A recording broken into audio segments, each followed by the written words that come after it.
Assalamualaikum warahmatullahi wabarakatuh. Perkenalkan, nama saya Lulu Ahsana, NIM 2019143634, kelas 4Q PGSD, mata kuliah pendalaman materi PKN SD, dosen pengampu Ibu Kiki Aryaningrum MPD. Di sini saya akan menjelaskan materi dari awal pertemuan sampai akhir pertemuan. Materi yang pertama yaitu makna persatuan dan kesatuan bangsa. Berdasarkan konsep wawasan Nusantara, negara kita memiliki karakteristik berikut. 1. Negara kepulauan yang pengertiannya adalah suatu wilayah lautan yang ditaburi pulau-pulau besar dan kecil. 2. Konsep utamanya adalah menunggalnya wilayah laut, darat, dan wilayah udara. 3. Laut atau perairan merupakan wilayah pokok, bukan merupakan pelengkap. 4. Laut merupakan bagian yang tidak bisa terpisahkan dari daratan, bukan pemisah antara daratan dan pulau yang satu dengan yang lainnya. Dalam aspek sosial, kesatuan tersebut diwujudkan dalam beberapa aspek kehidupan berikut. 1. Perwujudan Kepulauan Nusantara sebagai satu kesatuan politik. 2. Perwujudan Kepulauan Nusantara sebagai satu kesatuan ekonomi. 3. Perwujudan Kepulauan Nusantara sebagai satu kesatuan sosial budaya. 4. Perwujudan Kepulauan Nusantara sebagai satu kesatuan pertahanan keamanan. Perwujudan Kepulauan Nusantara. Perwujudan Kepulauan Nusantara sebagai satu kesatuan politik. A. Bahwa keutuhan wilayah nasional dengan segala isi dan kekayaannya merupakan satu kesatuan wilayah, wadah, ruang lingkup, dan kesatuan mitra seluruh bangsa, serta menjadi modal dan milik bersama bangsa. B. Bahwa bangsa Indonesia yang terdiri dari berbagai suku dan berbicara dalam berbagai bahasa daerah, memeluk dan meyakini berbagai agama dan kepercayaan terhadap Tuhan Yang Maha Esa, harus merupakan satu kesatuan bangsa yang bulat dalam arti yang seluas-luasnya. C. Bahwa secara psikologis, bangsa Indonesia harus merasa satu, senasib, sepenanggungan, sebangsa dan setanah air, serta mempunyai satu tekad dalam mencapai cita-cita bangsa. D. Bahwa Pancasila adalah satu-satunya falsafah serta ideologi bangsa dan negara yang melandasi, membimbing, dan mengarahkan bangsa menuju tujuannya. E. Kehidupan politik di seluruh wilayah Nusantara merupakan satu kesatuan politik yang diselenggarakan berdasarkan Pancasila dan Undang-Undang Dasar NKRI tahun 1945. F. Bahwa seluruh kepulauan Nusantara merupakan kesatuan hukum dalam arti bahwa hanya ada satu hukum yang mengabdi kepada kepentingan nasional. G. Bangsa Indonesia hidup berdampingan dengan bangsa lain, ikut menciptakan ketertiban dunia berdasarkan kemerdekaan, perdamaian abadi, dan keadilan sosial melalui politik luar negeri bebas, aktif, serta diabadikan untuk kepentingan nasional. Perwujudan Kepulauan Nusantara sebagai salah satu kesatuan ekonomi. A. Bahwa kekayaan wilayah Nusantara, baik potensial maupun efektif, adalah modal dan milik bersama bangsa. Keperluan hidup sehari-hari harus tersedia merata di seluruh wilayah tanah air. B. Tingkat perkembangan ekonomi harus serasi dan seimbang di seluruh daerah, tanpa meninggalkan ciri-ciri khas yang dimiliki oleh daerah-daerah dalam mengembangkan ekonominya.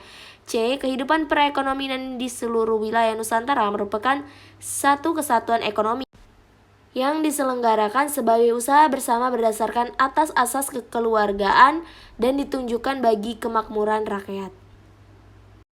Perwujudan Kepulauan Nusantara sebagai satu kesatuan sosial budaya. A. Bahwa masyarakat Indonesia adalah satu peri kehidupan bangsa harus merupakan kehidupan yang serasi dengan tingkat kemajuan masyarakat yang sama, merata dan seimbang, serta adanya keselarasan kehidupan yang sesuai dengan kemajuan bangsa. B. Corak ragam budaya yang ada menggambarkan kekayaan budaya yang menjadi modal dan landasan pengembangan budaya bangsa seluruhnya dan hasilnya dapat dinikmati oleh seluruh bangsa Indonesia. Perwujudan Kepulauan Nusantara sebagai satu kesatuan pertahanan keamanan. A. Bahwa ancaman terhadap satu daerah pada hakikatnya merupakan ancaman bagi seluruh bangsa dan negara. B. Bahwa tiap-tiap warga negara mempunyai hak dan kewajiban yang sama di dalam pembelaan negara. Bangsa Indonesia yang secara sadar ingin bersatu agar hidup kokoh sebagai bangsa yang berdaulat memiliki faktor-faktor integratif bangsa sebagai perekat persatuan, yaitu sebagai berikut. 1. Pancasila. 2. Undang-Undang Dasar Negara Republik Indonesia tahun 1945. 3. Sangsaka Merah Putih. 4. Lagu Kebangsaan Indonesia Raya. 5. Bahasa Indonesia. Dan yang keenam yaitu Sumpah Pemuda. Materi kedua yaitu norma-norma yang berlaku dalam kehidupan berbangsa, bermasyarakat, dan bernegara. A. Hakikat norma, kebiasaan, adat istiadat, dan peraturan dalam masyarakat. 1. Manusia, masyarakat, dan ketertiban. Dalam kehidupan sehari-hari, setiap individu senantiasa melakukan interaksi dengan individu atau kelompok lainnya. Dalam interaksi sosial tersebut, setiap individu bertindak sesuai dengan kedudukan, status sosial, dan peran yang mereka masing-masing. Tindakan manusia dalam interaksi sosial itu senantiasa didasari oleh nilai dan norma yang berlaku di masyarakat. 2. Pengertian norma, kebiasaan, adat istiadat, dan peraturan setiap individu dalam kehidupan sehari-hari, melakukan interaksi dengan individu atau kelompok lainnya. Interaksi sosial mereka juga senantiasa didasari oleh adat dan norma yang berlaku dalam masyarakat, misalnya interaksi sosial di dalam lingkungan keluarga, lingkungan sekolah, lingkungan masyarakat, dan lain sebagainya. Masyarakat yang menginginkan hidup aman, tentram, dan damai tanpa gangguan, maka bagi tiap manusia perlu adanya suatu tata. Ada bermacam-macam norma yang telah dikenal luas. Ada 4, yaitu 1. Norma agama, 2. Norma kesusilaan, 3. Norma kesopanan, 4. Norma hukum. B. Hakikat dan arti penting hukum bagi warga negara. 1. Pengertian dan ruang lingkup hukum. Hukum adalah himpunan petunjuk hidup, perintah-perintah, dan larangan-larangan yang mengatur tata tertib dalam masyarakat yang seharusnya ditaati oleh seluruh anggota masyarakat. Oleh karena itu, pelanggaran petunjuk hidup tersebut dapat menimbulkan tindakan oleh pemerintah atau penguasa. 2. Tujuan hukum. Secara umum, tujuan hukum dirumuskan sebagai berikut. A. Untuk mengatur tata tertib masyarakat secara damai dan adil. B. Untuk menjaga kepentingan tiap manusia supaya kepentingan itu tidak dapat diganggu. C. Untuk menjamin adanya kepastian hukum dalam pergaulan manusia. 3. Pembagian hukum. Hukum menurut bentuknya dibedakan antara hukum tertulis dan hukum tak tertulis. Hukum tertulis yaitu hukum yang dicantumkan dalam berbagai peraturan perundangan. Sedangkan hukum tak tertulis yaitu hukum yang masih hidup dalam keyakinan dalam masyarakat tetapi tidak tertulis. Disebut hukum kebiasaan. Masuk materi ketiga yaitu revitalisasi gotong royong. Gotong royong merupakan salah satu akar peradaban yang dimiliki oleh bangsa Indonesia dan menjadi landasan kehidupan berbangsa dan bernegara. Gotong royong identik dengan bekerja bersama antara anggota satu dengan yang lain dalam masyarakat yang diikat oleh tali persaudaraan kehidupan komunal dalam entitas ikatan sosial masyarakat. Sejarah gotong royong. Kata gotong royong sendiri berasal dari bahasa Jawa, gotong yang maksudnya memikul dan royong yang maksudnya secara bersama-sama. Sehingga gotong royong ini disamaartikan dengan bekerja sama dalam menyelesaikan suatu kegiatan tertentu yang menyangkut kegiatan bersama. Sistem ini sudah melembaga dalam masyarakat Indonesia semenjak zaman kerajaan Hindu di Jawa, seperti Mataram kuno dan Majapahit. Gotong royong yang asli di Indonesia sudah mulai dilakukan sejak tahun 2000 sebelum Masehi sampai kira-kira tahun 1800, yaitu pada waktu bangsa-bangsa Eropa datang ke Indonesia. Gotong royong perlu dibedakan dari tolong-menolong atau bantu-membantu. Tolong-menolong menunjukkan adanya pencapaian tujuan perorangan. Gotong royong adalah kegiatan bersama untuk mencapai tujuan bersama, misalnya untuk memperbaiki saluran irigasi dan lain sebagainya. Persaudaraan dalam Islam. Islam mengajarkan cinta kasih berdasarkan pada semangat takwa kepada Allah dan syiar Islam, sehingga ikatan persaudaraan yang ditekankan dalam Islam adalah berdasarkan pada semangat takwa kepada Allah. Rasa persaudaraan dalam agama mewajibkan kaum muslimin untuk saling membantu dan tolong-menolong. Bukan hanya tolong-menolong dalam fanatik buta, melainkan saling bantu dan tolong-menolong dalam hal kebajikan dan dalam hal usaha menegakkan kebenaran dan melindungi orang yang menjadi korbannya. Orang muslim tidak boleh membiarkan saudaranya berjuang sendiri. Dalam keadaan bagaimanapun juga ia wajib mendampingi dalam perjuangan. Bila saudaranya sesat, ia wajib memberi petunjuk. Bila saudaranya bertindak melampaui batas, ia wajib menahannya. Bila diserang, ia wajib membelanya. Dan bila hendak dibunuh orang, ia wajib bersama-sama melawannya. Gotong royong sebagai jati diri bangsa. Negara Indonesia yang kita dirikan haruslah negara gotong royong. Kata lain, dasar dari semua sila Pancasila adalah gotong royong. Maknanya adalah prinsip ketuhanannya harus bergotong royong. Pada konteks keindonesiaan, tentunya bagan tersebut berbaur menjadi satu bangsa Indonesia dan umat Islam adalah satu kesatuan yang tidak bisa dipisahkan, sehingga menghasilkan semangat persaudaraan dengan nafas yang semakin kental, yakni dipotong oleh semangat ukhuwah dan gotong royong yang menjadi jiwa bangsa Indonesia. Kondisi masyarakat desa. Upaya bertahan hidup merupakan suatu kehidupan erat dengan garis batas kemiskinan, ditandai kekhawatiran karena mengalami kekurangan pangan. Bagi rumah tangga petani, gagal panen tidak hanya berarti kekurangan makanan, tetapi penyebab kelaparan dan tidak mampu memenuhi kebutuhan di luar makan. Untuk dapat makan, rumah tangga petani mengorbankan harga diri dan menjadi beban orang lain atau menjual sebagian dari tanah atau ternak untuk memperkecil kemungkinan mencapai subsistensi. Pada situasi seperti ini, kebutuhannya adalah sebuah pemimpin yang bisa mengerti situasi pedesaan secara umum sehingga bisa membangkitkan rasa solidaritas yang semakin memudar tersebut sangat diperlukan. Materi yang keempat yaitu konstitusi negara. 1. Pengertian dan konsep dasar konstitusi. Istilah dalam bahasa Inggris constitution atau dalam bahasa Belanda constituut secara harafiah sering diterjemahkan dalam bahasa Indonesia Undang-Undang Dasar. Pengertian konstitusi dalam praktek ketatanegaraan umumnya dapat mempunyai dua arti. A. Lebih luas daripada Undang-Undang Dasar. B. Sama dengan pengertian Undang-Undang Dasar. Kata konstitusi dapat mempunyai arti lebih luas daripada pengertian Undang-Undang Dasar, karena pengertian Undang-Undang Dasar hanya meliputi naskah tertulis saja, dan di samping itu masih terdapat konstitusi yang tidak tertulis, yang tidak tercakup dalam Undang-Undang Dasar. Undang-Undang Dasar suatu negara ialah hanya sebagian dari hukumnya dasar negara itu. Undang-Undang Dasar adalah hukum yang tertulis, sedang di sampingnya Undang-Undang Dasar berlaku juga hukum dasar yang tidak tertulis, ialah aturan-aturan dasar yang timbul dan terpelihara dalam praktek penyelenggaraan negara meskipun tidak tertulis.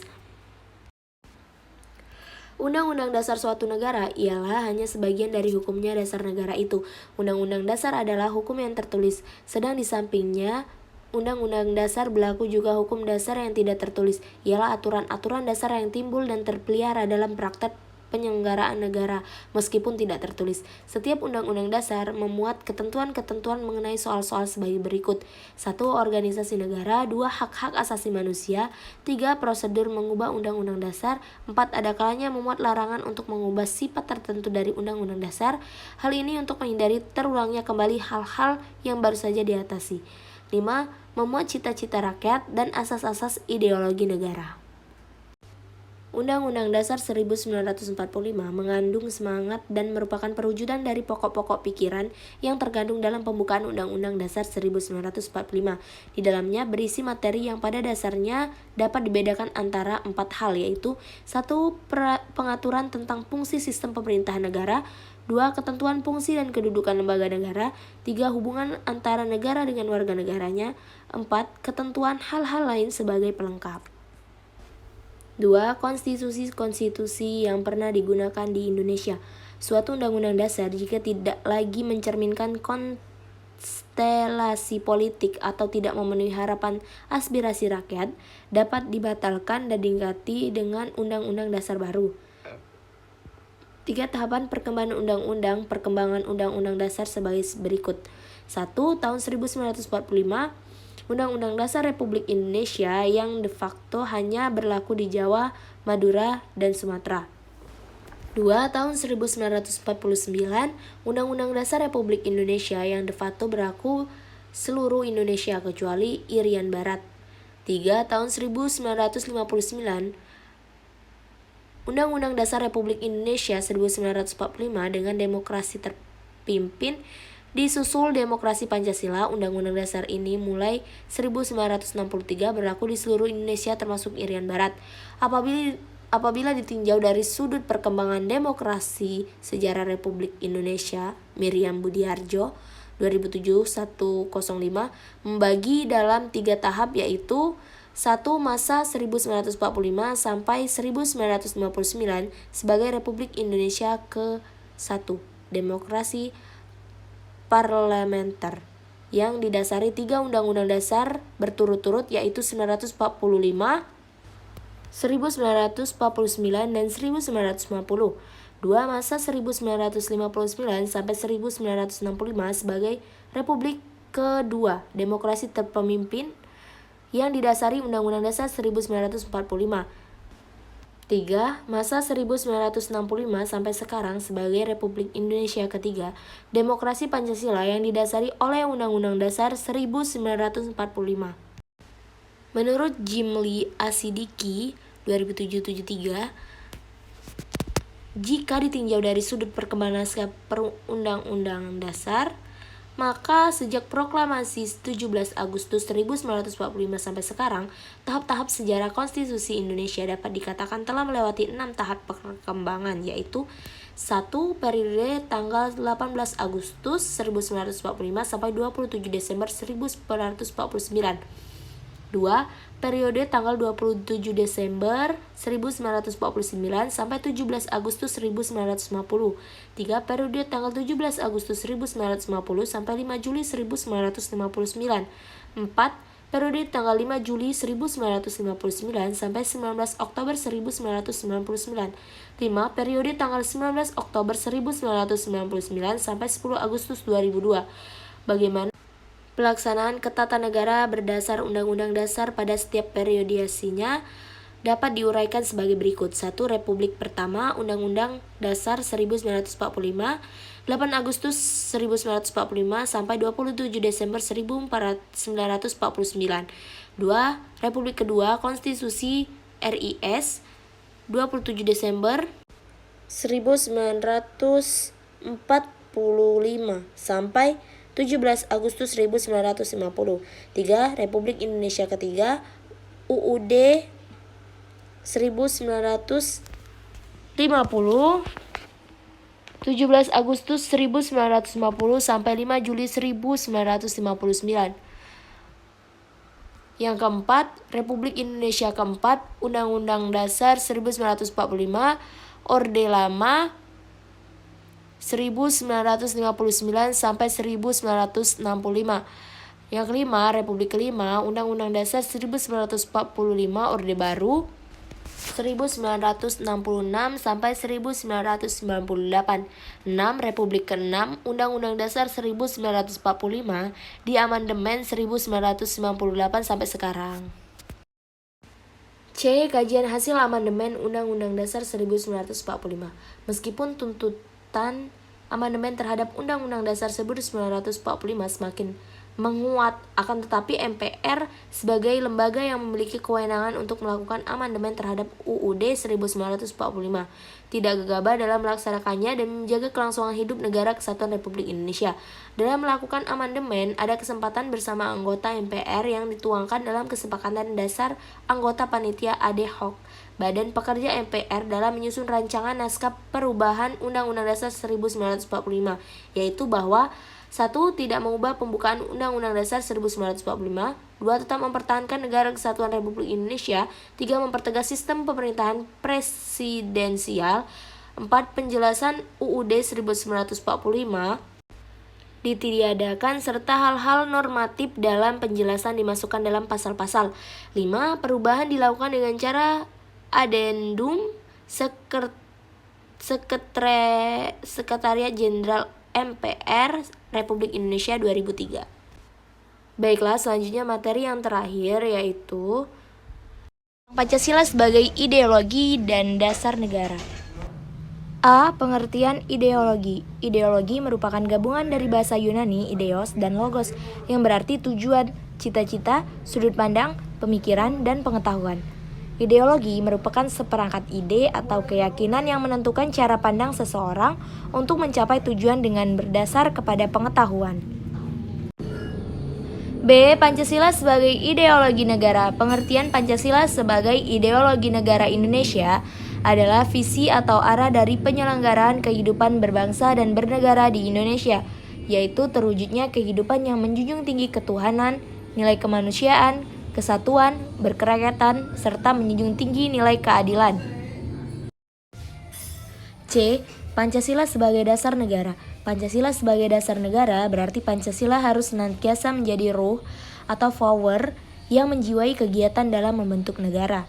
Setijo menyatakan, bahwa konsep Pancasila sebagai dasar negara diajukan oleh Insinyur Soekarno dalam pidatonya pada hari terakhir sidang pertama BPUPKI 1 Juni 1945, yaitu isinya untuk menjadikan Pancasila sebagai dasar negara falsafah atau negara filosofis groundslack bagi negara Indonesia merdeka. D. Fungsi Pancasila sebagai ideologi negara. 1. Fungsi pertama adalah Pancasila berperan sebagai sarana pemersatu masyarakat dan juga bertindak sebagai pemelihara persatuan dan kesatuan bangsa. Kedua, berfungsi untuk mengarahkan dan memotivasi bangsa mencapai cita-citanya. Ketiga, karena Pancasila merupakan identitas bangsa, ia juga berperan untuk memelihara dan mengembangkan identitas tersebut. Keempat, Pancasila sebagai ideologi negara juga berfungsi sebagai kontrol sosial. Maksudnya adalah Pancasila menjadi tolak ukur sejauh mana negara kita telah menggapai cita-citanya. Baiklah, sekian yang dapat saya sampaikan. Jika ada salah kata, saya memohon maaf yang sebesar-besarnya. Wassalamualaikum warahmatullahi wabarakatuh. Terima kasih.